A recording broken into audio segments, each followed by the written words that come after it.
Pessoal, boa tarde, sejam todas e todos muito bem-vindos a mais um seminário do Programa de Pós-Graduação em Física do UFMT. Hoje eu tenho a grata satisfação aqui de ter a professora Lara, do ITA, que vai nos falar sobre o método DFT-meio, para correção de energia de gap. E aí eu vou fazer uma introdução do currículo da professora Lara. O currículo dela é bastante extenso, então eu vou falar só um pouco do currículo da professora Lara e em seguida eu passo a palavra para ela. A professora Lara ela possui graduação em Física e mestrado em Física do Estado Sólido, doutorado e pós-doutorado em Ciências, todos pela Universidade de São Paulo. Ela realizou um estágio durante o período de doutoramento na Alemanha. Atualmente, ela é associada do Instituto no ITA, do Instituto Tecnológico da Aeronáutica, e pesquisadora 1D do CNPq. Coordenadora também do Programa de Pós-Graduação em Física do ITA, cargo que ela tem recentemente. Ela desenvolve pesquisas teóricas na área de Física da Matéria Condensada, realizando simulações em novos materiais, junto ao grupo de materiais semicondutores e nanotecnologias do ITA.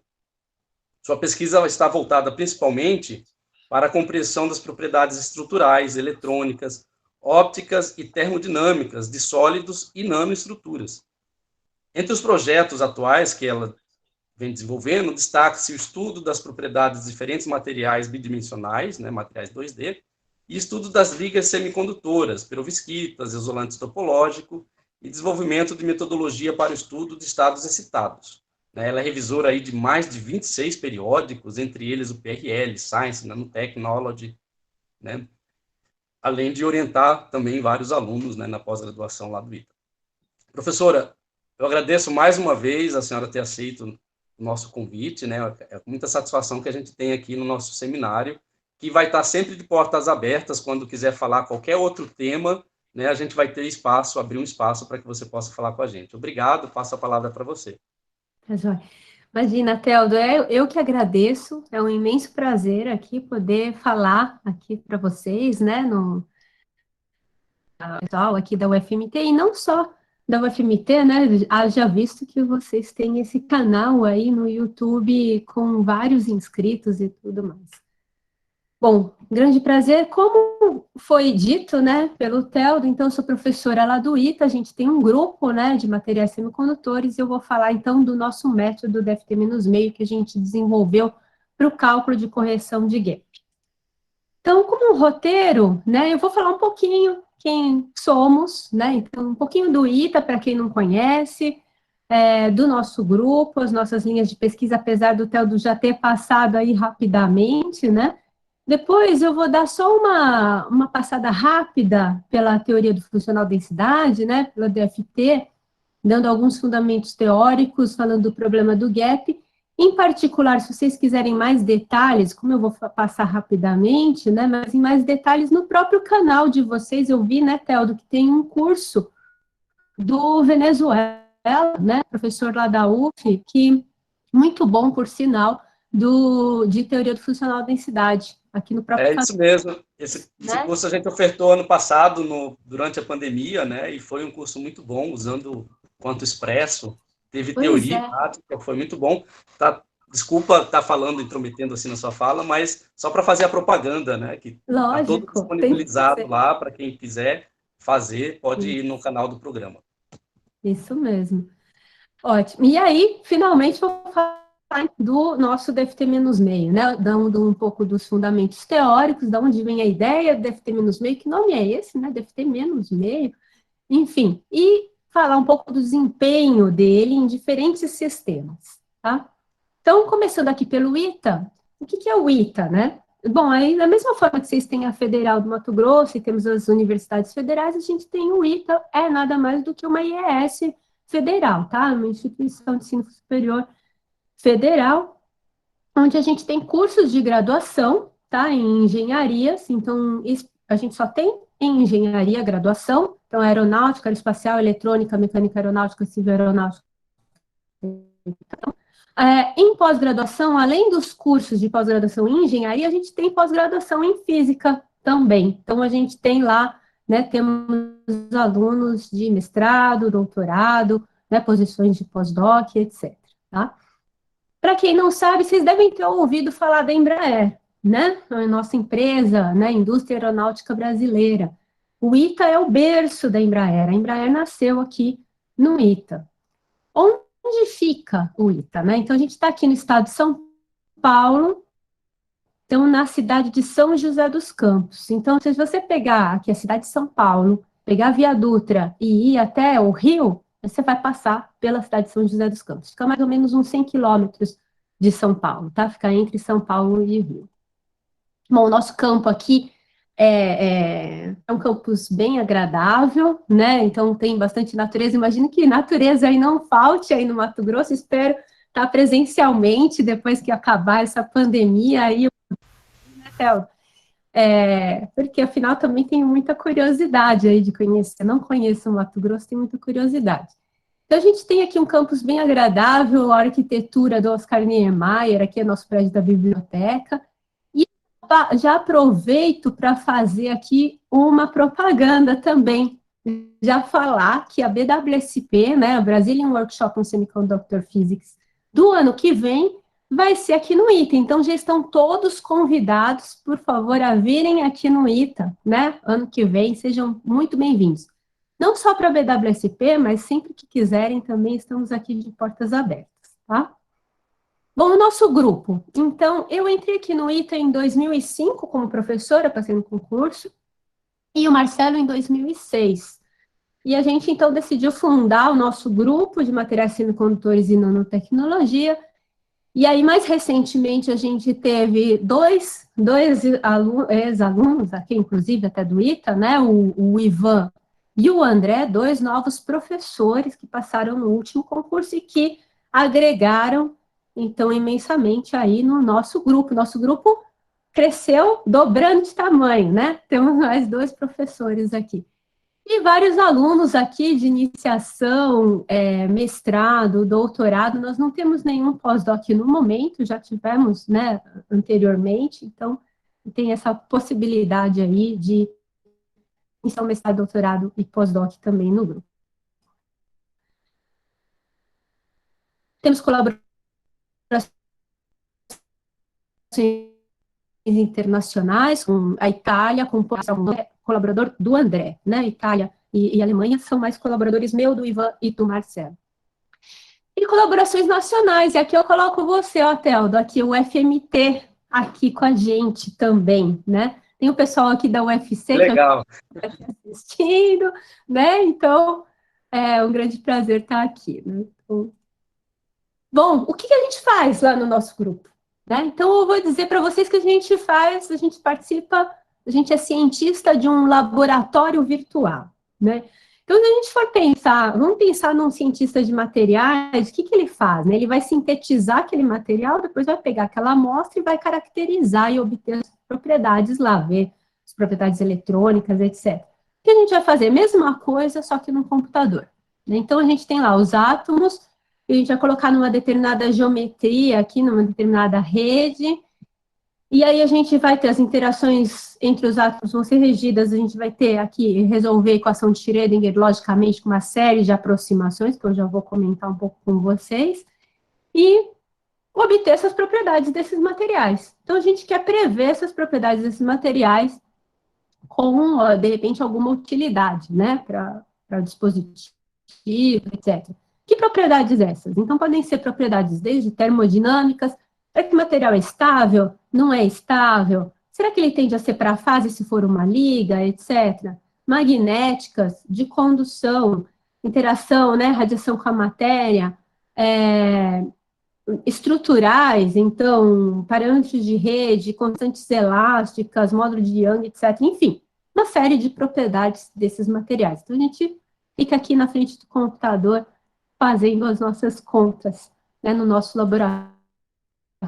Então, as nossas linhas de pesquisa, o Teldo falou um pouquinho, mas eu vou ressaltar mais um pouquinho.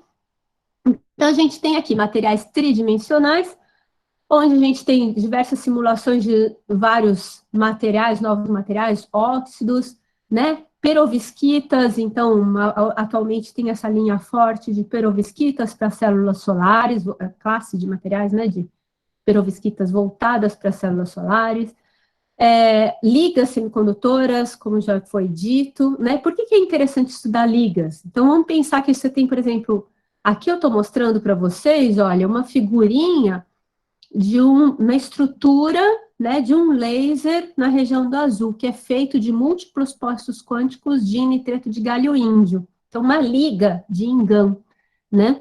Por que é interessante a liga? Porque eu tenho nitreto de galho, tem, por exemplo, um gap de 3,4, o nitreto de índio tem 0,8. Se eu misturar, né, variar a composição, eu posso ter um gap intermediário. Então, eu posso ter uma propriedade intermediária entre esses dois extremos. Então, eu aumento muito as minhas possibilidades, né?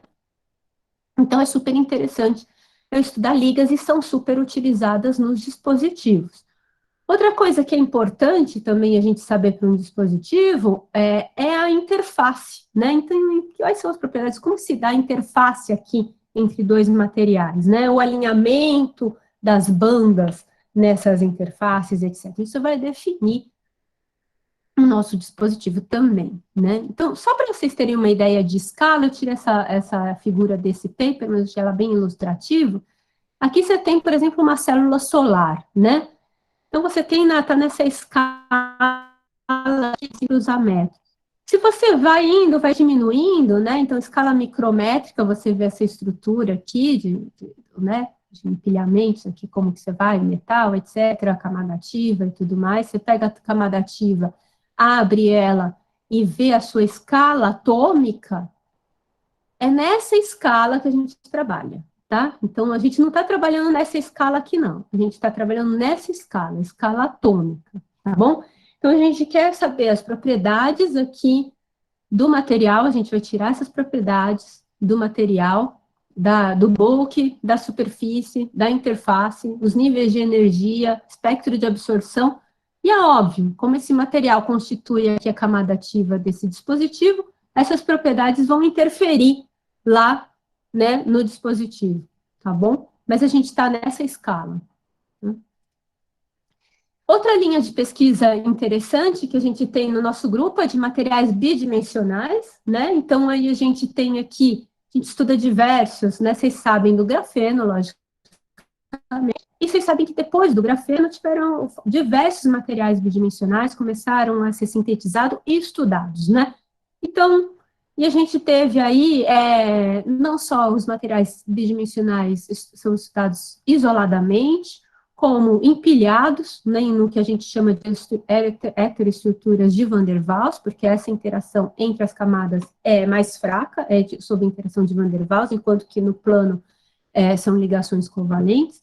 Você também tem heteroestruturas no próprio plano, então a gente também consegue fazer esse estudo, né, heteroestruturas, imagina um material do lado do outro, e mais recentemente, que aí envolve a colaboração aí com o TEL, do pessoal do UFC, nessa twistrônica, que a gente chama, né, então a gente pega materiais bidimensionais, rotaciona um com relação ao outro, dependendo do ângulo, você vai ter propriedades, né, fantásticas, aí vai aparecer supercondutividade, etc. Então, super interessante esse problema, onde a gente une a DFT, que eu vou mostrar aqui, com métodos efetivos e tudo mais, né?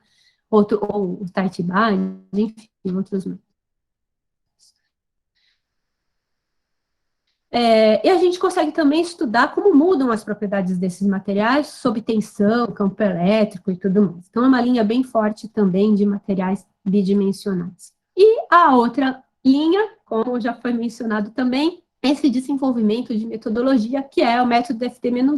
Então, é o tema do nosso seminário, então eu não vou ficar falando nessa transparência. Mas, então, vamos lá. Então, vou começar a falar dos fundamentos, né, da DFT. Então, antes de começar a DFT-meio, eu vou falar um pouco sobre a DFT, tá? Então, como eu disse anteriormente, tem já o curso do Venezuela aqui no YouTube, se vocês quiserem mais detalhes, né? Lá tem um curso muito bom aí no YouTube da UFMT. Muito bem. Se a gente quer resolver um sólido, né? Então, vocês viram lá que eu quero resolver um sólido. Um sólido, né? Eu tenho 10, 23 átomos por centímetro cúbico, ou seja, né? Minha Hamiltoniana é gigantesca, né? Só de pensar interação, energia cinética, entre, né, dos elétrons, dos núcleos, interação núcleo-núcleo, interação núcleo-elétron, elétron-elétron, enfim, é imenso, né? Se eu for, não, é impraticável na realidade. Eu preciso realizar aproximações, e além disso, usar também operações de simetria e tudo mais. Então, preciso fazer aproximações. Qual a primeira aproximação que a gente faz, né, em estado sólido? A primeira aproximação é a aproximação de Bohr-Oppenheimer, ou aproximação diabática. O que é essa aproximação? É simplesmente eu separar o movimento dos elétrons dos núcleos, tá? Então, os núcleos ou íons são muito mais pesados que os elétrons, então eles são muito mais lentos. Então, é como que os elétrons é como se eles estivessem parados. Então, a gente vai considerar como eles estando essencialmente parados, tá? E aí a gente separa, então, a dinâmica do núcleo e do elétron, e o que a gente está interessado é nessa hamiltoniana eletrônica aqui, tá? Então, com os núcleos parados. Mas, mesmo assim, minha hamiltoniana continua gigantesca. Então, eu tenho energia, né, cinética dos elétrons, interação elétron-elétron e elétron-núcleo, mesmo os núcleos estando parados, mas é enorme, né? Então, dependendo da quantidade de partículas que eu tenho no meu sistema, né, num sólido, eu vou ter aqui um número, né, mais do que 10 a 23 elétrons por centímetro cúbico, ainda é impraticável. Então, vamos lá, vamos falar, então, da DFT, uma aproximação mais radical. Bom, em geral, mecânica quântica, o que a gente faz? A gente vai resolver a equação de Schrödinger, né, a nossa quantidade principal é a função de onda, e a gente depois vai obter os observáveis pelos nossos sanduíches lá, né, com dos operadores com a função de onda. Bom, então, psi é a quantidade principal. Só que, se a gente tem aqui N partículas, N elétrons, né, e a psi vai depender de todas essas coordenadas, né? Então, eu tenho N elétrons aqui, e cada uma dessas tem 3 dimensões. Então, eu tenho 3 N variáveis. Então, é um problema absurdo, né? Agora, se ao invés de eu olhar para psi, se eu olhasse para a densidade, será que seria possível olhar para a densidade? Aí, se eu usar só a densidade, puxa vida, eu consigo reduzir, né, a minha dimensão de 3N para 3 dimensões. E é justamente isso que o Hohenberg e Kohn fizeram, né, no seu paper, né, lá em 64, né? Então, o Kohn e o aluno dele, Pierre Hohenberg, né, apresentaram uma reformulação da mecânica quântica nesse paper, onde a grandeza básica que eles propuseram foi a densidade eletrônica, ou seja, uma função tridimensional. Esse paper tem mais de 55 mil citações, né, e rendeu essa dedução dessa teoria o prêmio Nobel a Walter Kohn. Né? Então, como eu disse anteriormente, né, a quantidade de precisão do meu problema, né, ao invés de eu ter essa perspectiva de Manny-Bohr aqui, onde todos os elétrons aqui interagindo, etc., eu vou ter essa perspectiva aqui com uma densidade, né, eletrônica, tá? Então, como eu aqui esqueci de falar, a teoria é baseada em 2 teoremas, né? Então, nesse paper estão esses 2 teoremas. Então, o primeiro teorema, o que ele diz? Ele diz que a densidade eletrônica do estado fundamental determina unicamente o potencial sentido pelos elétrons, dá menos de uma constante aditiva. O que isso significa? Significa que a densidade é a principal quantidade. Se a gente souber a densidade, a gente sabe potencial e a gente sabe tudo, né? A gente, na verdade, sabe na verdade, eles provaram que todos os observáveis são funcionais da densidade. Tá? Então, todas as grandezas físicas que a gente pode medir num sistema são unicamente determinadas pela densidade. Tá? Além disso, né, no segundo teorema, eles mostram que a energia fundamental do sistema pode ser encontrada minimizando a energia em função da densidade. Tá? Então, você tem, basicamente, você minimiza, você acha a densidade do seu estado fundamental, né? Então, a densidade que minimiza a energia é a densidade do estado fundamental. Se você tem a densidade do estado fundamental e todos os observáveis são funcionais da densidade, você tem tudo do seu sistema, né? Então, Qual que é o problema? Então, tudo bem, beleza, DFT é exata, né, e super bonita a teoria, mas nesse paper o Hohenberg e Kohn não falaram como, né, resolver, de fato. Eles disseram que os funcionais existem, mas não deram a forma analítica. Né? Eles vão fazer isso no paper seguinte, em 1965, né? Então, aí o Kohn, junto com o Chan, né, nesse paper, que tem mais de 62 mil citações, né? Qual foi a ideia brilhante que eles tiveram, né? A ideia brilhante foi a seguinte: eu vou substituir o meu problema ultra complicado por um problema fictício que tem a mesma densidade. A densidade que é o meu, minha quantidade básica principal, né? Então, ao invés de resolver aqui o meu problema complicado, eu vou resolver um problema fictício de elétrons não interagentes, tá? Mas os dois sistemas têm a mesma densidade, tá joia? Então, aqui, por exemplo, aqui dá as criancinhas interagindo, né? E aí eu vou passar para um sistema onde as crianças não estão interagindo entre si, mas elas estão, né, sob um potencial, que a gente chama de potencial efetivo de Kohn-Sham. Então, eles estão aqui sendo guiadas por esse potencial.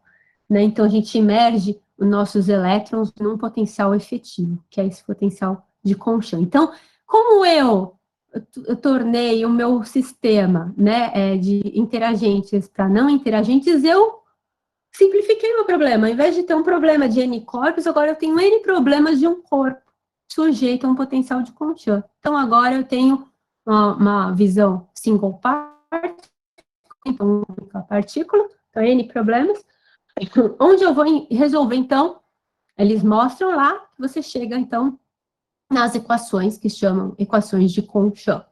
Então, são equações parecidas com equações, que a gente resolve lá na mecânica quântica, né, comum, termo de energia cinética, termo potencial. Só que o nosso termo de potencial de Kohn-Sham é escrito usualmente como uma soma de 3 termos, onde eu tenho essa interação eletrostática clássica, né, de Hart, que a gente chama, um potencial externo criado pelos núcleos, e um potencial de exchange de correlação. Esse potencial aqui, ele é um termo aproximado, tá? Então, essa energia de exchange de correlação, ele vai ser escrito como derivada de energia, ele é um termo aproximado. Então, na realidade, ele vai incluir todos os termos não triviais aqui da minha interação, e vou ter várias aproximações para esse termo.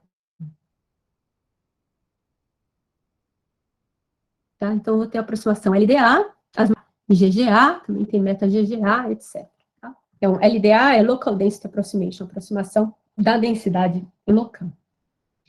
Bom, muito bem. E como que eu resolvo isso na prática? Né? Então, na prática, esse problema ele é resolvido autoconsistentemente. Então, eu pego uma densidade, chuto uma densidade inicial, acho o meu potencial de Kohn-Sham, resolvo as equações, acho uma densidade de novo pelos orbitais, e aí vejo se convergiu e vai indo até convergir dentro de um certo critério, chego no fim. Parece simples a teoria, né? Dessa forma com que eu mostrei, mas não é tão complicada no ponto de vista computacional, e nós temos vários pacotes computacionais disponíveis aí, né, na praça.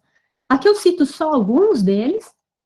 Tem pacotes computacionais pagos, que nem o VASP, a gente usa muito no nosso grupo o VASP, e tem pacotes gratuitos, né? Então, Excite, Quanto Expresso, etc., né? E a gente tem vários pacotes também gratuitos, tá?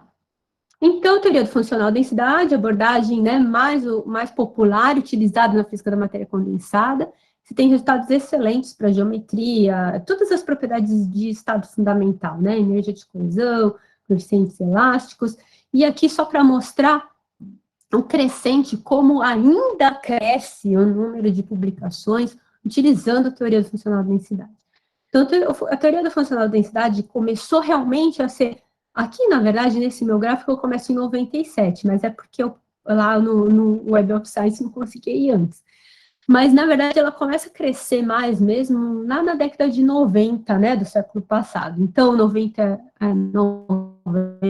por aí, 92, começa a crescer por causa justamente da expansão, né, computacional mesmo, a disponibilidade de computadores, para a gente fazer as contas. E aí começa a crescer, crescer, crescer, e continua crescendo, né? Então, até hoje, o número de publicações utilizando o DFT é muito grande, né? O método mais utilizado, né? Bom, mas nem tudo são flores, né? Então, na verdade, a gente tem alguns problemas também. Então, um dos problemas, né, da teoria é justamente que os valores obtidos, né, como previsão do gap de energia, não sei se vocês sabem o que é gap, o Teldo me falou que tem alunos da graduação, espero que todos saibam, né? Mas você tem, vamos pensar que você tem os átomos, né? Então, você tem os átomos distantes, você tem os níveis atômicos, né? Um S2, dois S2, etc. Você vai aproximando esses átomos, esses elétrons, né, de valência, eles começam a interagir e formam bandas de energia. Então, da mesma forma que lá no átomo, você tinha lá o último nível, no estado fundamental, todos os níveis, né, estavam ocupados, depois você tinha um salto para um próximo nível que estava desocupado. No semicondutor, quando você formam essas bandas, né, você tem aqui as bandas totalmente ocupadas, né? E para você ir para um estado desocupado, você tem que vencer uma barreira de energia. Essa energia é a energia do gap, para ir para um nível desocupado. Então, você tem que fornecer uma determinada energia. Essa é a energia do gap. Está relacionada, logicamente, com a absorção de luz, quando que o material começa a absorver, né, energia eletromagnética, quanto que ele emite, enfim. Então, o laser azul, lá eu tenho que ter um gap, né, na região do azul, e assim por diante, tá? Bom, então a teoria, aqui é o gap calculado, e aqui é o gap experimental, tá? Esse é um funcional, onde usa aquele funcional de correlação tipo GGA. Então, vejam aqui a quantidade de... Se caísse nessa diagonal, o cálculo seria perfeito, né? Então, mas vejam que a grande maioria é subestimada de 30% a 40% com relação aos valores experimentais. Às vezes, essa subestimação é ainda maior. Eu tenho 70%, por exemplo, de erro no ZNO. Então, o gap do ZNO, o LDA, por exemplo, em relação ao LDA, é 0,8 eletronvolts, e o experimental é 3,4, ou seja, bem diferente, né? E, às vezes, para alguns semicondutores de gap pequeno, por exemplo, NAS, N3 de índio, a teoria prevê, ao invés de semicondutor, prevê um metal, ou seja, prevê, na verdade, você vê um gap negativo, que a gente chama, né? A gente só sabe que o gap é negativo porque a gente sabe como que é, né? O topo da banda deveria ser P, etc. Né? Bom, mas o fato é que essa má descrição da estrutura de bandas vai acarretar em consequência, né, em outros estudos, por exemplo, estudos de defeitos, estudos, né, de propriedades óticas, de interfaces, né, daquelas band offsets, daquele alinhamento de bandas que eu falei para vocês e tudo mais. Existem métodos para corrigir isso? Fora o DFT-meio que eu vou falar? Existem, né? Existem vários, na verdade, métodos. Aqui eu menciono só 2 deles. Então, aqui eu menciono, por exemplo, os híbridos e o híbrido e o GW, né? Qual que é o problema? Custosos computacionalmente. Então, se um cálculo DFT padrão demora, por exemplo, para algum material minutos, o híbrido vai demorar horas e o GW dias, dependendo, logicamente, e eu ainda preciso de uma capacidade, né, computacional bem maior. Então, existem também outros métodos que têm parâmetros ajustáveis, então você ajusta um parâmetro, né?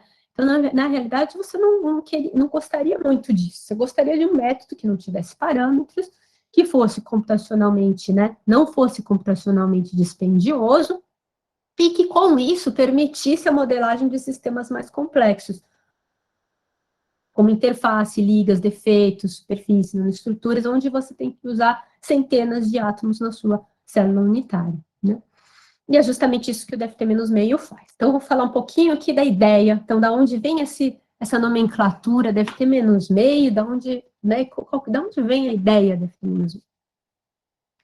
Bom, a ideia DFT-meio vem de uma ideia muito antiga, né, de um método utilizado lá na década de 70, né, do século passado, pelo Slater, né? Então, chamado método de transição de Slater, também chamado técnica de meia ocupação. Então, vejam que daqui já vai dar para ter uma ideia porque que é menos meio, né? Então, ele é um método muito utilizado, ele era usado para você calcular potenciais de ionização de átomos e moléculas, tá? E você fazia esse cálculo justamente considerando ocupações intermediárias, ou seja, meio elétron. Então, você tirava meio elétron do sistema. Então, vamos dar uma olhadinha no método de Slater, tá? Então, o que Slater fez lá atrás? Então, ele considerou duas coisas essenciais. Então, quais são duas propriedades essenciais? Primeiro, que a energia total do sistema é uma função analítica da ocupação. Segundo, ele já sabia também que a derivada da energia total com a ocupação dava alto valor. Depois, essa mesma expressão vai ser provada no contexto do FT lá em 78, tá? Por Yannick.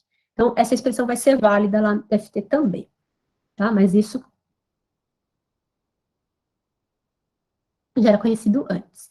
Então, vamos dar uma olhada primeiro nessa parte da energia total aqui. Então, ele estava interessado, como eu falei, em calcular potenciais de ionização. Então, você tem potencial de ionização, a energia para você arrancar um elétron do seu sistema. Então, ela vai ser dada, então, menos o potencial de ionização, vai ser a energia total do sistema com todos os elétrons, então aqui é zero, quer dizer, todos os elétrons, menos a energia, menos um, quer dizer que eu tirei um elétron, tá? Então, isso vai ser menos o potencial de ionização. O que eu vou fazer? Então, é uma função da ocupação, eu vou expandir aqui em série de Taylor em todo. Então, pego aqui, faço uma expansão de Taylor aqui, e vou subtrair as duas expressões para obter uma potencial de ionização. Vejam que o primeiro termo vai cancelar, o segundo termo, né, eu vou ter meio, aqui eu vou ter menos meio, vai somar e vai ficar menos meio. O segundo termo vai cancelar, porque aqui vejam que eu tenho um quadrado, e vou ter termos de terceira ordem, assim por diante. Então, vejam que eu vou ter essa expressão está me dizendo basicamente o quê? Está me dizendo que a minha energia, em função da ocupação, ela é linear, né? Então, basicamente, é isso que ela está me dizendo. Então, eu tenho essa expressão com essa expressão, que ele já sabia, de quanto que era a derivada. Então, eu consigo calcular o potencial de ionização, ou menos aqui o potencial de ionização, ele vai ser obtido fazendo cálculos como? Considerando, né, valores parciais de ocupação. Ou seja, eu vou remover meio elétron. Então, o que eu faço? Pego o meu programa atômico, pego lá a entrada no programa atômico, o átomo, vou lá no último nível dele, tiro meio elétron. Em vez de fazer, sei lá, P4, por exemplo, eu faço P3,5, tá bom? E rodo, e faço a conta. E quando eu faço a conta, eu vou ver quanto que vai dar o meu alto valor, vou ter o meu potencial de ionização. Se eu for comparar esse valor que eu calculei com o valor experimental, lembra, sempre assim, ó, o valor perfeito. Aqui a gente tem primeira ionização e segunda ionização. Vejam que para todo esse conjunto de átomos, o resultado é perfeito, né? Então, funciona. Né? O método de transição de Slater para os átomos funciona. Então, beleza, a gente quer aplicar isso para o sólido. Então, o que a gente pensa? Direta aplicação, né? Por quê? Eu tenho potencial de ionização. Como eu falei para vocês, juntei os sólidos, tenho minha banda de valência toda ocupada, tenho um gap e tenho minha banda de condução. Então, eu falei que vamos aplicar o método de Slater para os cristais, né? Então, a princípio, a gente pode pensar o que é o gap, né? Então, vocês lembram que eu falei da banda de valência, quer dizer, os átomos, né, vão se juntando, formam as bandas. Num semicondutor, eu tenho a banda de valência totalmente ocupada, eu tenho que fornecer uma energia para esse elétron ir para um nível desocupado, o próximo nível desocupado, então, eu tenho exatamente o que é o valor desse. Então, eu posso pensar no potencial de ionização menos afinidade eletrônica. E eu posso fazer o cálculo da afinidade eletrônica utilizando o mesmo raciocínio anterior, uma meia ocupação. Então, onde vai ser menos alto valor meio ocupado. É como se eu tirasse meio elétron desse nível e colocasse meio elétron na banda de condução, tá? Bom, então eu posso pensar, beleza, então eu consigo já utilizar para colocar, tirar meio elétron, colocar meio elétron no cristal normal.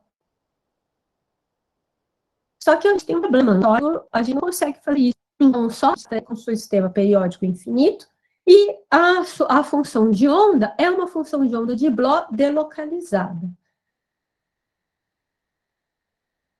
Só que experimentalmente, até quando eu vou lá e arranco um elétron, né, daqui e coloco esse buraco, ele é escrito uma função de onda localizada. A ideia de Slater simplesmente aqui mudando a ocupação. Tá? O DFT menos meio, tá? O DFT menos meio é nada mais, nada menos do que como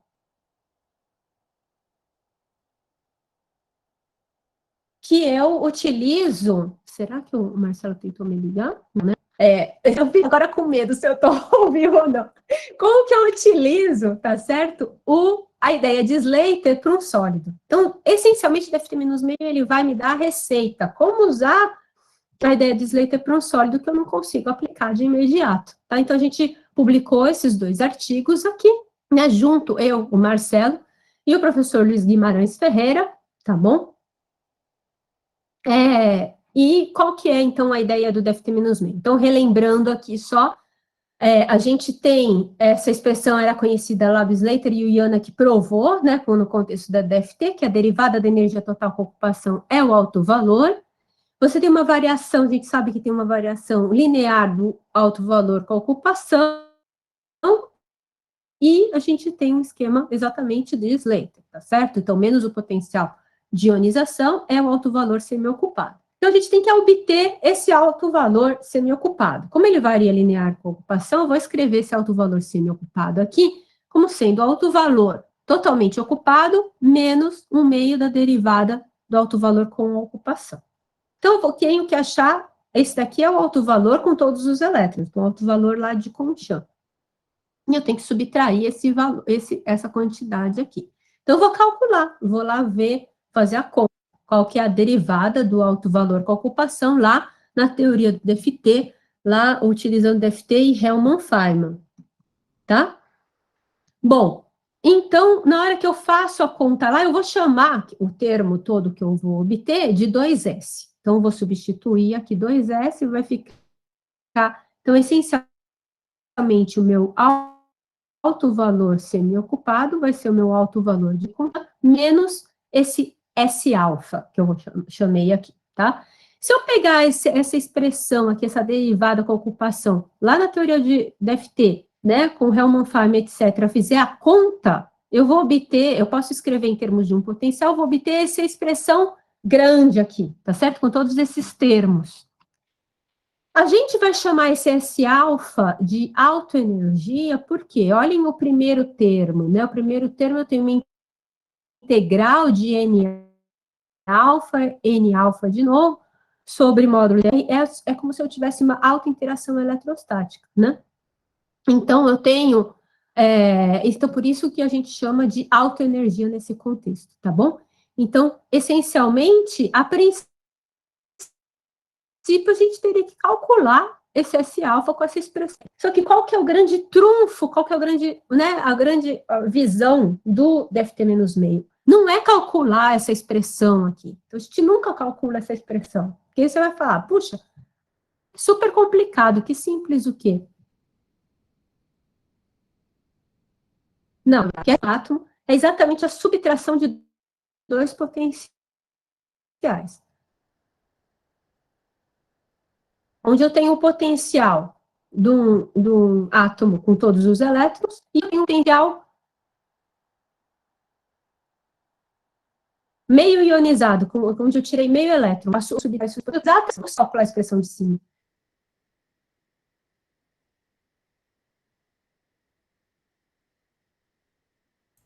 Eu vou utilizar uma aproximação atômica, eu vou calcular um atômico, né? Eu vou subtrair o potencial de meio elétron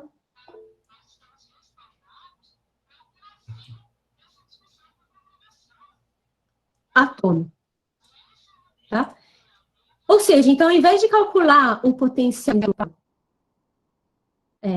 calcular aquela expressão toda, eu vou usar perturbativo, funcionar o potencial de alta energia, o potencial de menos meio. Ou seja, então, simplesmente calcular, vou trocar aqui vou modificar o meu potencial de Contian aqui com esse potencial de menos meio elétron. Como eu estou só fazendo isso, o custo computacional é exatamente o mesmo, tá? O custo computacional é exatamente o mesmo do DFT padrão. Bom,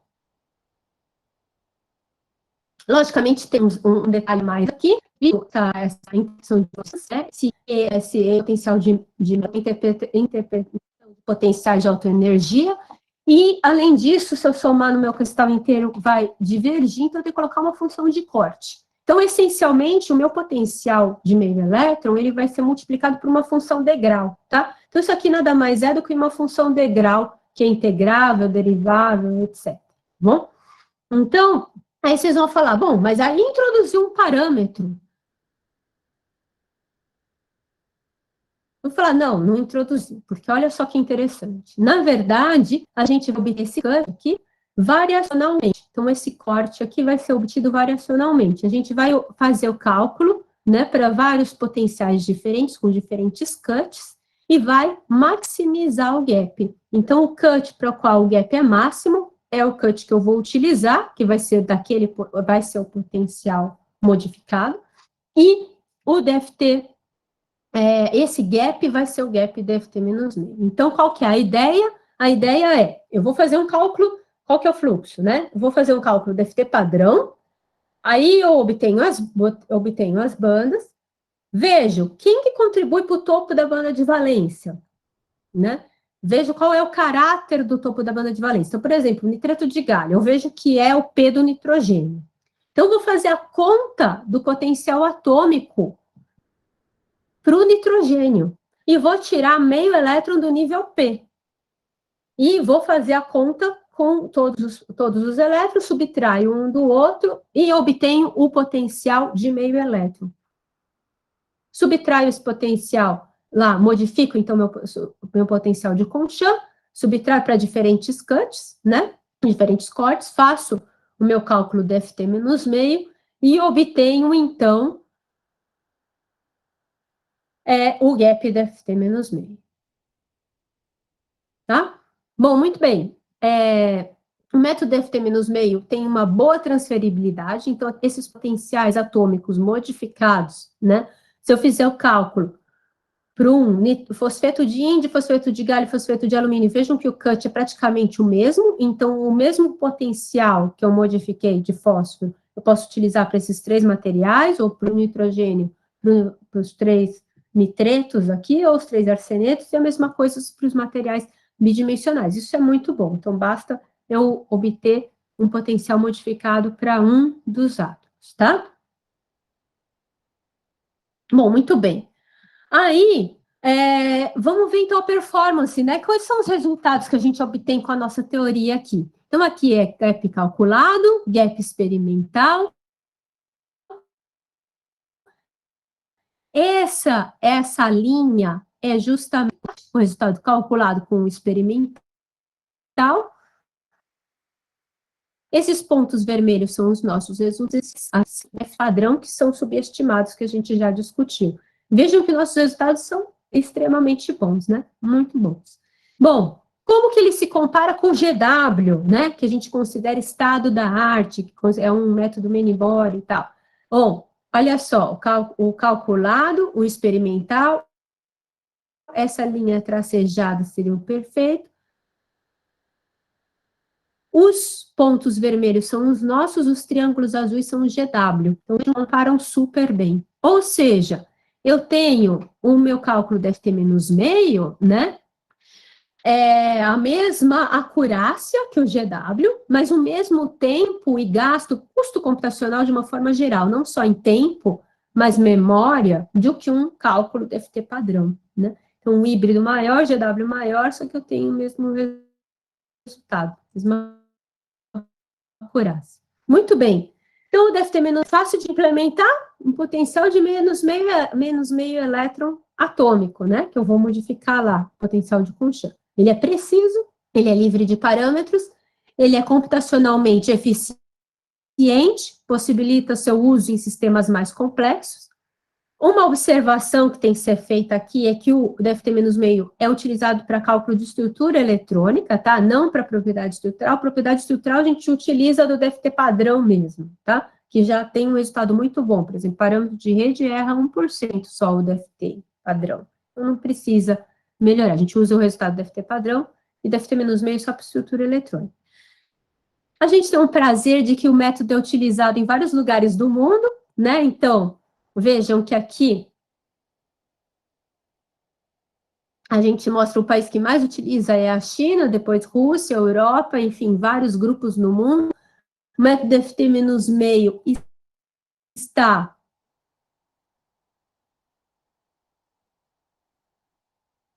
sendo utilizado cada vez mais, né? Na comunidade científica, né?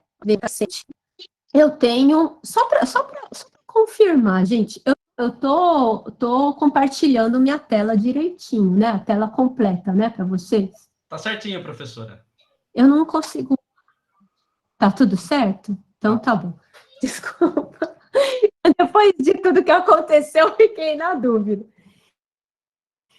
Então, tá bom. O método DFT-meio já está implementado em vários daqueles pacotes computacionais que eu falei para vocês, tá? Estão vindo o SCA, o Exciting, o VASP, eu vou falar um pouquinho mais em detalhe, o Siesta, Quantum ATK, e foi utilizado em outros, mais outros códigos computacionais também.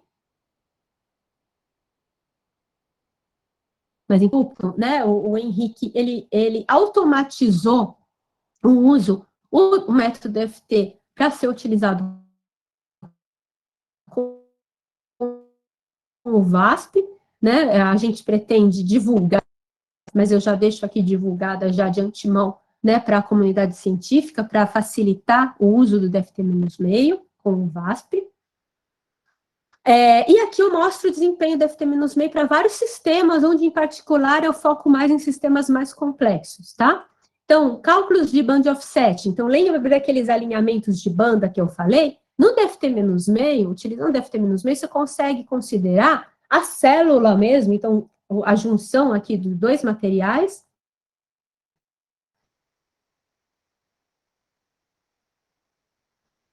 O que você quer descobrir aqui no band offset? Se é menor, por exemplo, e tem um material que é maior. Você quer saber como que essas bandas estão, né, umas com relação às outras. A banda de condução com relação à banda de condução desse, a banda de valência com relação à banda de valência desse.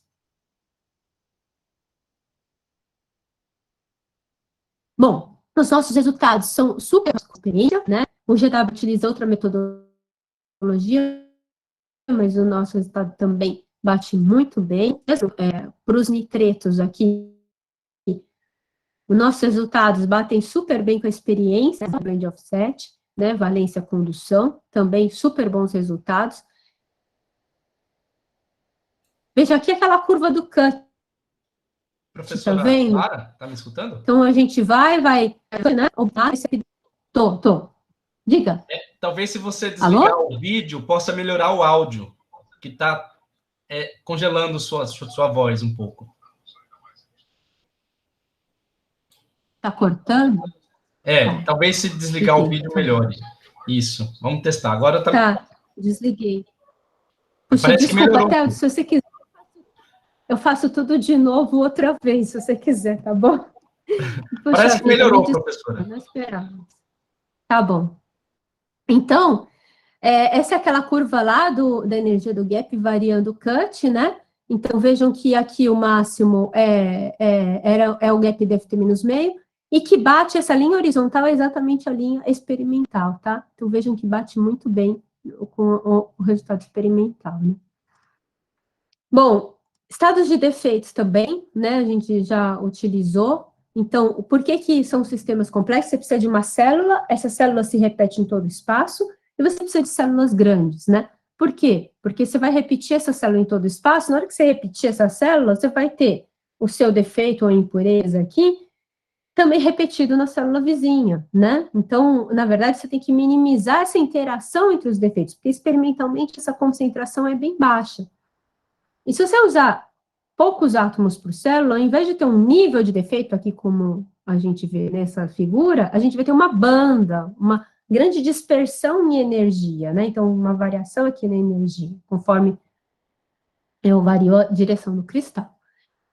Então, o que a gente tem que levar em conta é para chegar num nível só, a gente tem que ter muitos átomos por célula, né? Então, tendo muitos átomos por célula, o cálculo se torna muito custoso. Então, é importante um método que tenha, né, seja eficiente computacionalmente. A gente tem exemplos de defeitos em silício-silício, manganês em silício, né, NV Center, utilizado aqui para computação quântica. A gente está interessado nessa posição desses níveis de defeito aqui no gap. Em particular, nesse caso, a gente estava interessado nessa transição, aqui nessas duas transições. Os nossos resultados são super bons, né, comparado com a experiência, tá? A gente também sofisticou um pouquinho mais o método, utilizando o método para o cálculo de óxidos. Os óxidos, lembra o ZNO que eu falei para vocês lá atrás? O gap experimental é 3,4, 3,5, e o teórico é 0,708 eletronvolts, né, o DFT padrão, então muito abaixo. Para você corrigir isso com os outros métodos, você precisa utilizar os dois métodos, quer dizer, o DFT, o HSE e o GW, então você usa o GW em cima do HSE, e aqui a gente sofistica um pouco o método para corrigir essa banda D aqui, basicamente, porque o que acontece nesses óxidos é que essa banda D, ela já, no cálculo DFT, ela está muito acima em energia, né, então está muito... a posição dela já está muito errada, e aí acontece uma hibridização aqui, PD, né, com o topo da banda, que atrapalha mais ainda aí a correção do gap. Então, o certo é você corrigir essa posição do D, e aí sim você vê o caráter do topo da banda de valência e faz a correção standard, vamos chamar assim, do DFT-meio. Então, para corrigir essa banda D, a gente utilizou esse parâmetro A, onde a gente ajusta, na verdade, essa posição do D com a experiência, e aí depois a gente faz o cálculo da correção do gap. E os nossos resultados são super bons comparados com a experiência. Então, olha só, a gente conseguiu 3,49 eletronvolts para o ZNO, né? Sendo que a experiência vai de 3,3 a 3,55. A mesma coisa para o CDO e MGO, tá? Para ligas semicondutoras, quando você vai calcular ligas, você quer fazer um estudo variando aquela composição, né? Então, você quer variar a composição lá de galho e de índio no seu material, por exemplo, né? No GAS, GAE, em liga com arseneto ou com nitreto, enfim. Tanto faz, né? Na verdade, quando você vai fazer uma liga, você quer variar a composição dos átomos aqui. Então, você tem que fazer o cálculo para várias composições diferentes, com diferentes concentrações, né? Então, e cada composição, e depois aplicar um método estatístico. Então, e cada configuração dessa, você tem que fazer o cálculo corrigindo o gap. Então, são muitos cálculos. Então, é bom você ter um cálculo, né, que seja eficiente. Aqui a gente compara, eu falei que o método FT-meio era eficiente em termos de tempo, memória, né, mas eu não tinha dado dados aqui, então eu forneço dados, por exemplo, para a liga de arseneto de galho índio. Então, aqui, cálculos com 8 átomos por célula utilizando LDA menos meio, porque 8, porque o HSE e o GW a gente fez com 8, né? Então, você tem um tempo, né, que é uma, duas, 3 ordens de grandeza, LDA menos meio, menor do que o HSE, 4 ordens de grandeza menor que o G0W0. Em termos de memória, também, você tem o dobro, né, da memória gasta com o HSE, e muito mais com o G0W0. E o erro relativo é basicamente o mesmo.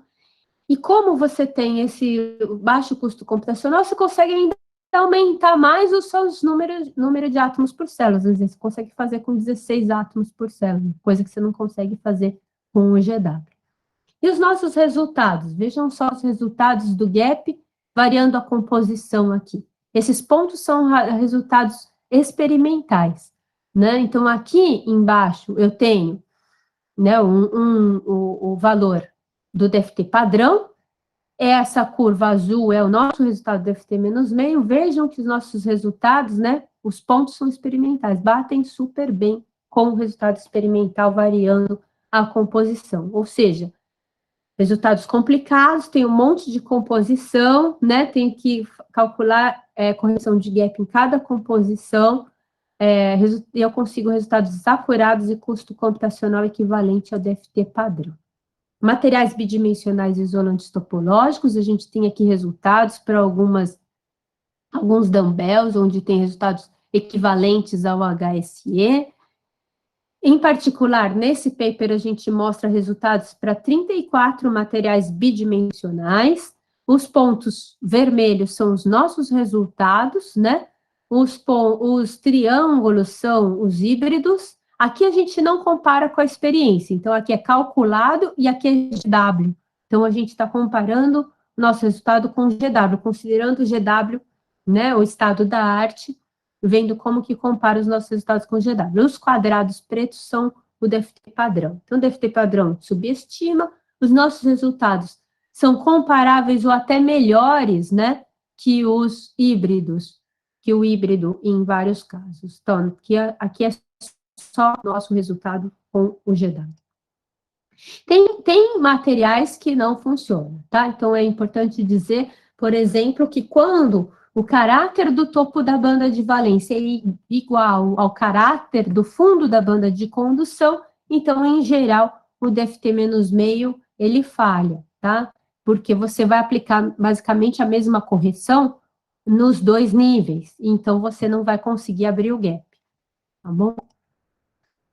Isolantes topológicos, a gente também aplicou aqui, corrigindo as bandas, e a gente consegue prever corretamente que material é isolante topológico ou não é. Aqui é um paper recente também sobre esse assunto. E eu vou passar rapidamente para o último, que é perovskitas, né? Então, os perovskitas são materiais bem mais complexos, né? Um ponto importante que eu vou mostrar mais adiante, né, num gráfico, é que é importante você fazer cálculos relativísticos, considerar correções relativísticas, ou seja, considerar principalmente interação spin-órbita. Você tem aqui perovskitas que são híbridas, orgânicas e inorgânicas, então você pode ter molécula aqui dentro, então etilamônio, formamidínio, por exemplo, ou perovskitas todas inorgânicas.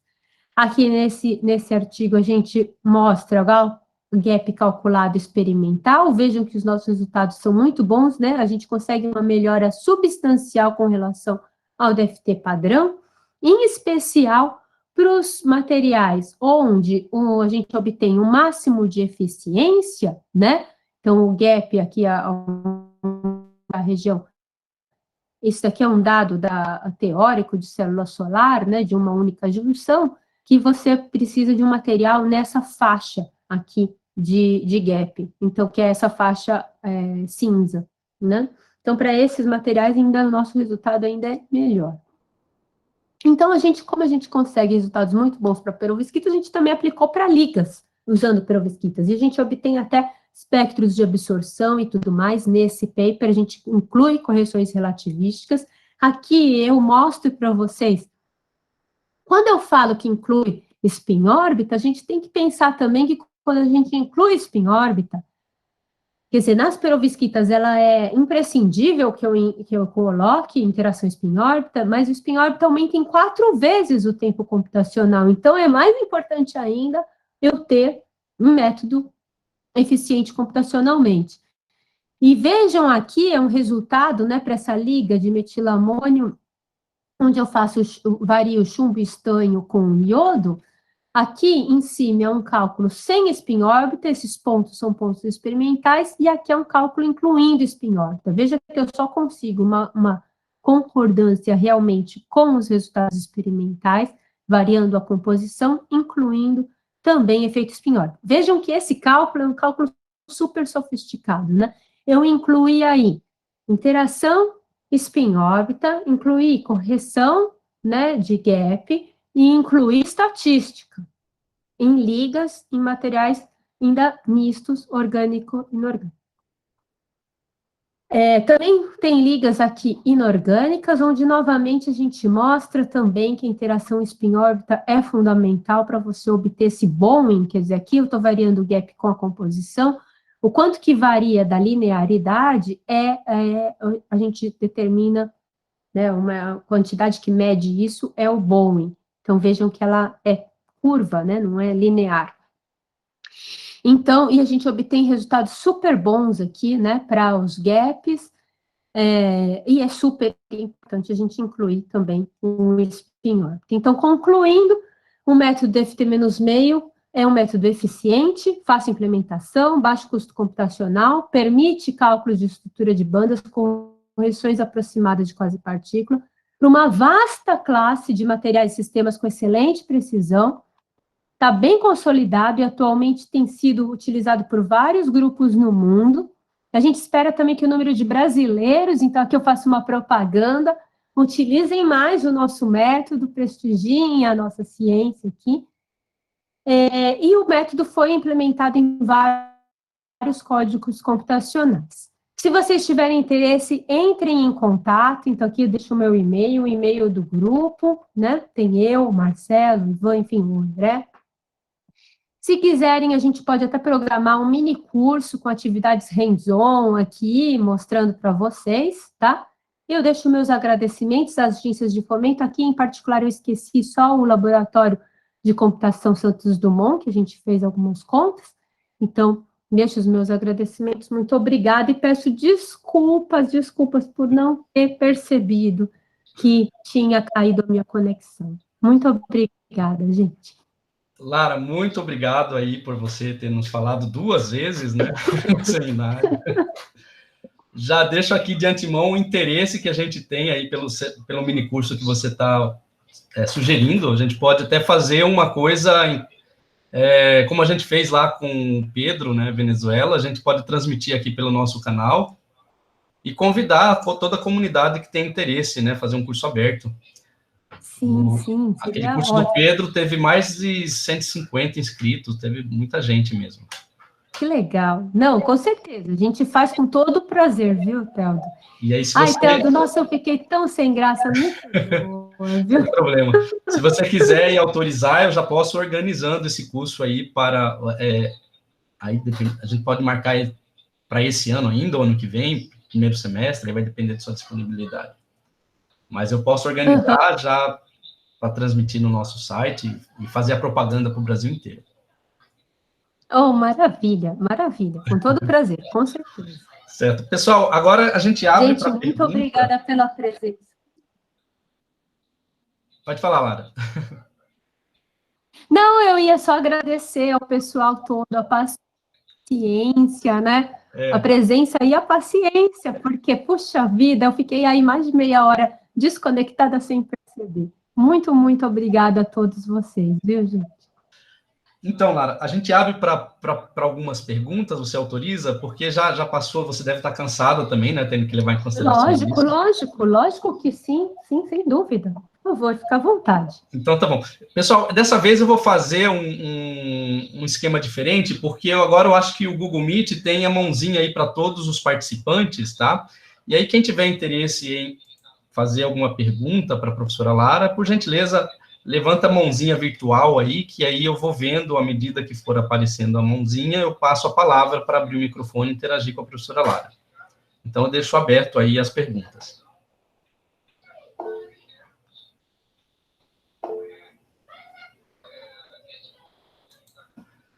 Então, Alexandre já levantou a mãozinha. Alexandre, pode abrir o seu áudio e conversar com a professora Lara. Boa tarde, professor. A senhora está me ouvindo? Tô sim, Alexandre. Você me escuta também? Escuta, a senhora, sim. Ótimo. Professor, eu fiquei curioso, duas coisas, assim. Primeiro, por que não dá para fazer a parte de relaxação, a parte estrutural com o seu método, né? Já que ele parece escrever muito bem a parte eletrônica. E minha segunda pergunta seria, basicamente, qual a vantagem do DFT-meio para uma correção de auto-interação?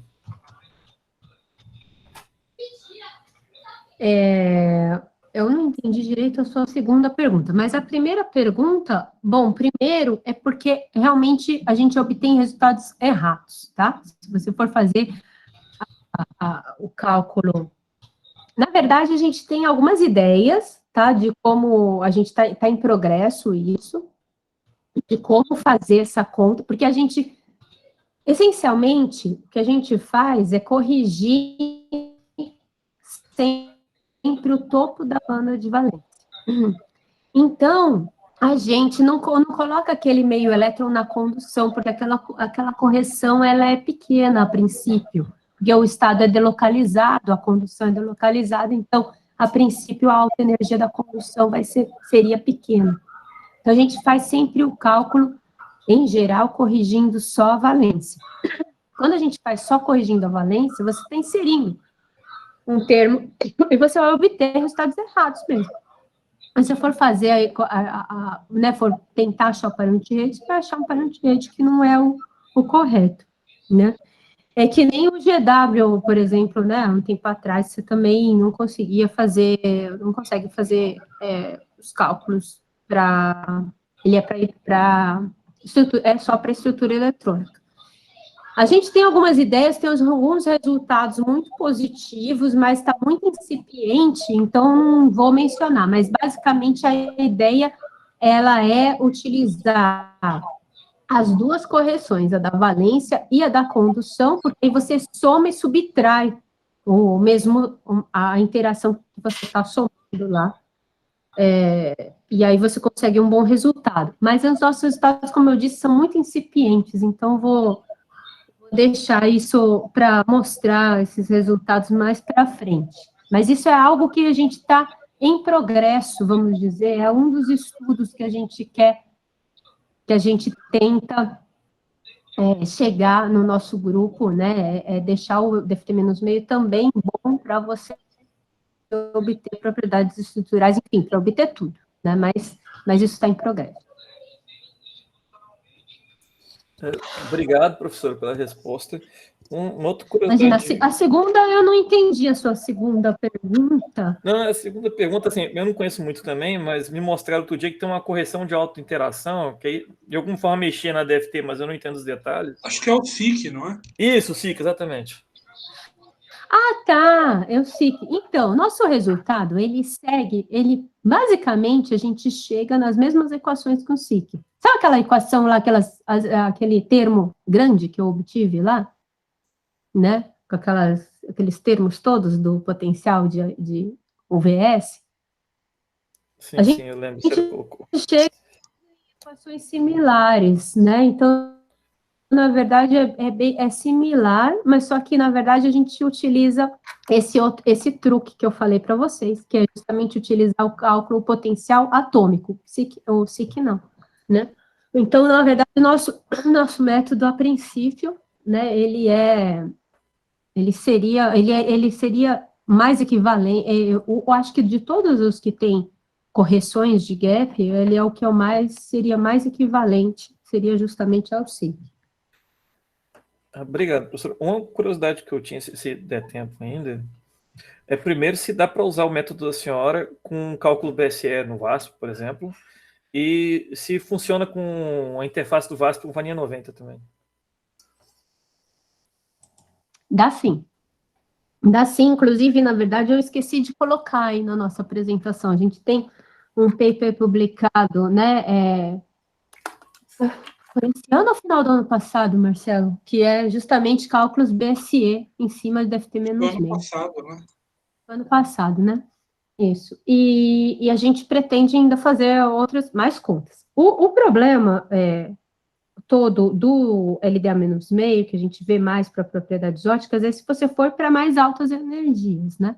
Então, se você tiver mais interessado na parte mais próxima ali do gap, etc., não tem problema, né? Bom, BSE, logicamente, está interessado nos extons, né? Então, beleza. Então, a princípio, não tem problema, né? A princípio, o nosso resultado, a gente tem resultados bons, né? Com relação à experiência, às vezes, só em termos da intensidade, às vezes a gente tem uma mudança, mas é bem comparável aos resultados híbridos, né? Se a gente utilizar a BSE em cima de híbrido, os nossos resultados são muito parecidos. O BSE em cima do DFT-meio. E aí você perguntou isso, você perguntou mais, qual que foi a outra pergunta? Foi BSE se funcionaria o menos meio com a interface entre o VASP e o Vania 90. Sim, funciona, porque é que eu não mostrei aqui, mas funciona, porque é exatamente a mesma saída, é tudo igual, né? Na verdade, a gente modifica, não sei, se você usa o VASP, então, se você já usou o VASP, você vai ver que uma das entradas é o POTCAR, né?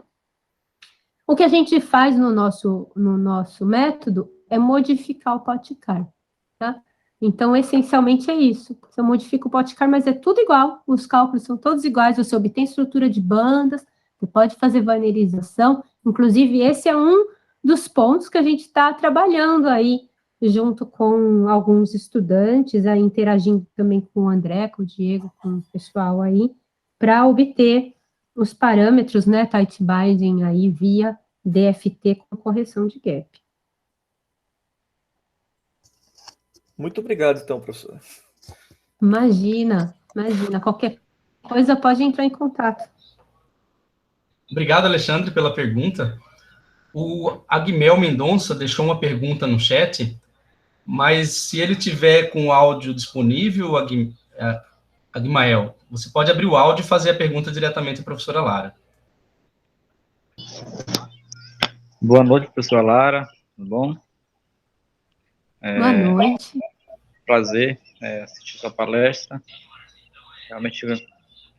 Eu realmente não captei muito da desenvoltura da palestra, porque é um método que eu trabalho com DFT, né, nos cálculos, eu usava o Matira Studio, né, agora comecei a aprender um pouco do Quant Express com o professor Venezuela, que deu um seminário muito bom para a gente, tem um curso, na realidade. Tá, mas aí minha pergunta é se esse método, né, o DFT menos meios, né, se ele tem aí já adaptação para o Quant Expresso, né, não sei. Tá? E também eu faço uma pergunta um pouco utópica também, né, talvez seja mais distante, né, no sentido que com a evolução da computação quântica, né, uma vez que ela se estabeleça, vamos dizer assim, isso colocaria, vamos dizer assim, o DFT em desuso, né, e traria, vamos dizer assim, o Hartree-Fock como realmente o método mais perfeito para a computação quântica? Isso é uma pergunta utópica, talvez. Obrigado, professora. Oi. Então, olha, eu diria que bom, primeiro quanto expresso, né? Quanto expresso, sim, o DFT-meio já foi utilizado quanto expresso, né? Inclusive um aluno da professora Marília Caldas, inclusive lá de São Paulo, da USP, que implementou o DFT-meio para o quanto expresso. Um pouco quanto expresso de vez em quando, mas eu não sei se realmente ele já chegou a usar o DFT-meio com quanto expresso. Mas eu posso procurar saber para você, né? Eu sei disso que esse aluno, Leonardo, né, da professora Marília Caldas, ele implementou para o quanto expresso o DFT-meio. Mas a gente não utiliza o quanto expresso sempre, então eu não tenho os dados mais específicos, mas eu posso ir atrás. Com relação à computação quântica, né, eu acho que não. Desculpa, eu acho que, na verdade, é o contrário. Eu acho que vai ser mais e mais utilizado, na verdade, né? Então, na verdade, o que eu acho que talvez a gente possa ir para métodos mais sofisticados, né? Então, talvez o próprio, se a gente pode melhorar ainda mais esses funcionais de exchange de correlação, mas a gente talvez quem se beneficie mais até da computação quântica e tudo mais seja o método mais sofisticado feito o GW, né, que hoje em dia tem uma limitação grande com relação ao número de átomos por célula, e aí, de fato, você inclui interações, né, de muitos corpos, mas assim, né, interações de polarização e bolhas de polarização, você vai fazendo uma expansão, né, enfim, você tem toda essa interação que você inclui e que eu acho que, quer dizer, método de função de Green, né, que você coloca lá, eu acho que uma outra abordagem, né, com relação ao DFT. Eu acho que, na verdade, o DFT ele vai se beneficiar no sentido de que a gente vai possibilitar conseguir, talvez, fazer contas, se a gente tiver os algoritmos, né? Mas a gente vai talvez conseguir fazer contas com o DFT de sistemas nano mesmo, né? Então, por exemplo, aqueles sistemas twisted que eu falei para vocês, a gente não consegue só o DFT, né? Para os ângulos mágicos lá, você tem 1,1 grau, né? Então, é uma célula com mais de 10 mil átomos, se eu não me engano, né? Mas sei lá, você tem milhares de átomos lá na célula e é impossível você fazer a conta com o DFT. Então, é possível que com a computação quântica você possa fazer esses sistemas, né? Então, sistemas em que você consiga aumentar mais o número de átomos na célula, né?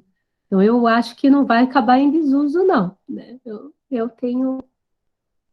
Não sei o que o Marcelo acha aí, mas eu acho que não vai, não. Eu acho ao contrário. Eu acho que, na verdade, a gente vai poder usar mais e mais o DFT para outros sistemas que hoje a gente não pode, que nem esses Twisted, por exemplo. E o GW talvez se beneficie mais, né? Por exemplo, o contato que eu tenho, a gente tem bastante contato com o Bester, do Jürgen, né, pesquisadores de Iena, e eles são muito de GW, né, livros e aplicam GW, que é muito mais sofisticado, né. E eu lembro que eu perguntei pro Bester se com o advento da computação, etc., o GW ia dominar tudo, todo mundo só ia fazer GW, não ia ter aproximação nenhuma. E ele foi muito cético com relação a isso. Ele acha que não, ele está muito distante ainda. E que ele acha que métodos aproximados são muito, muito bem-vindos. Assim. Essa história. É que, assim, sinceramente, vocês têm que rodar GW para ver, assim, porque é muito difícil.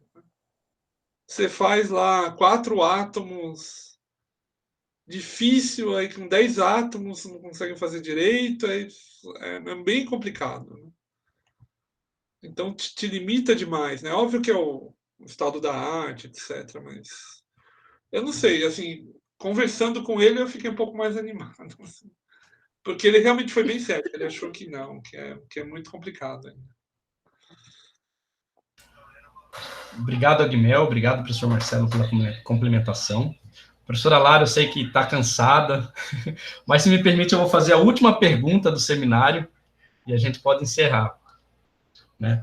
É o seguinte, com relação às perovskitas, né? Um dos problemas ainda que tem permeado as discussões na comunidade acadêmica, científica, né?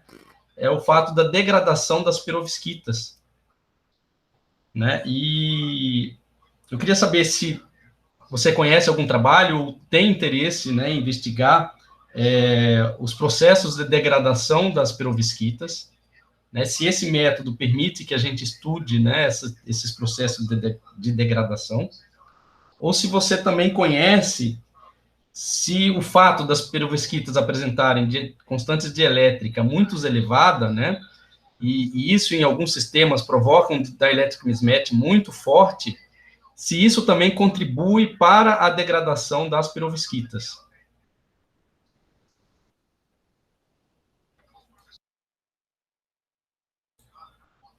Bom, a gente viu sim.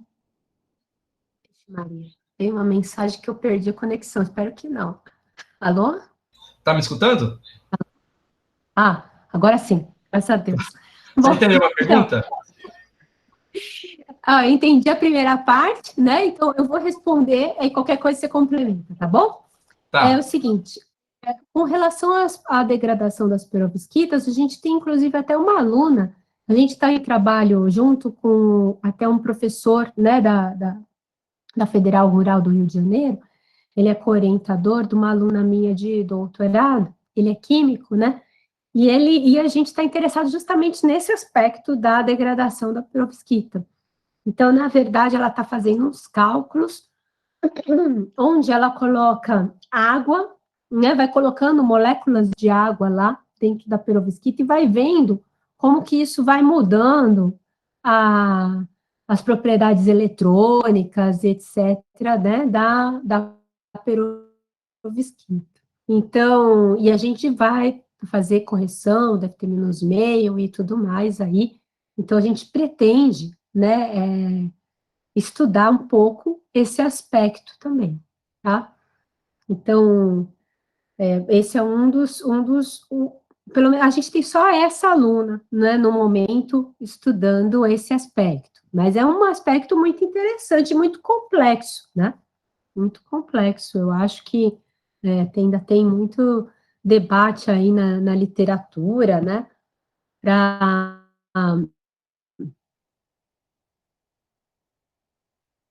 Boa noite. Então, para a gente descobrir, tem muito espaço para estudar, mas está colocando umas moléculas de água, ela vai mudando, né, aumentando a concentração de água na perovskita e vendo qual que é a influência, né, dessa água aí. Agora, são cálculos bem complicados, porque você precisa de dinâmica molecular, de repente, a gente não está fazendo dinâmica molecular, né, mas a gente está mais interessado na mudança mesmo, né, nas propriedades eletrônicas, porque a perovskita ela é muito sensível também, as propriedades eletrônicas são muito sensíveis à própria propriedade, à própria estrutura, né? Você muda um pouco, às vezes, a estrutura, tem alguns desvios, algumas distorções, que aí você modifica a sua propriedade eletrônica. Né? Então, a gente está interessado. Professora Lara? Tá me escutando? Mas, Oi. Ah, meu Deus. Pronto. Vou tirar o vídeo de novo, gente. Que ficou meio... Agora melhorou. Não, deu uma caída mesmo, falou aqui, você perdeu a conexão. Gente, puxa vida, soubesse tinha ficado em casa, viu? Vem pro Ica para ficar mais tranquila, para dar certo a apresentação, no fim foi pior. Sem problemas. Então, você me escutou quando eu falei ou não? Sim, escutei, a gente escutou. Tá. Você está interessado também em perovskitas? Então, a gente tem um grupo aqui da UFMT, né, um grupo experimental que tem estudado perovskitas, e inclusive com a professora da Unicamp, a professora Ana Flávia, e esse grupo recentemente ganhou da professora Flávia uma Glove Box, né, para estudar, para fazer crescimento desses materiais. Então, essa Glove Box está em trânsito aqui para a UFMT. E esse é um dos assuntos também que o grupo daqui, experimental, tem interesse, né, de estudar esse processo de degradação da perovskita. E uma outra dúvida que eu tinha, inclusive fiz essa pergunta para o pessoal aqui, eles não souberam responder, é se o fato das constantes das perovskitas apresentarem elevados valores de constante de elétrica, o que provoca, né, quando elas tiverem com interface de um outro meio de elétrico, provoca elevadas da electric mismatch, né? E se isso também afeta a degradação da perovskita, ou se, bom, as propriedades eletrônicas, obviamente, que vão ser alteradas, mas isso contribui para a degradação também, ou não? Como que isso comporta?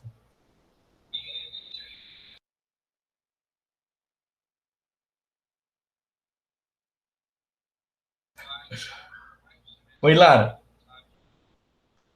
Eu acho que eu estava falando sozinha, a Lara tinha caído.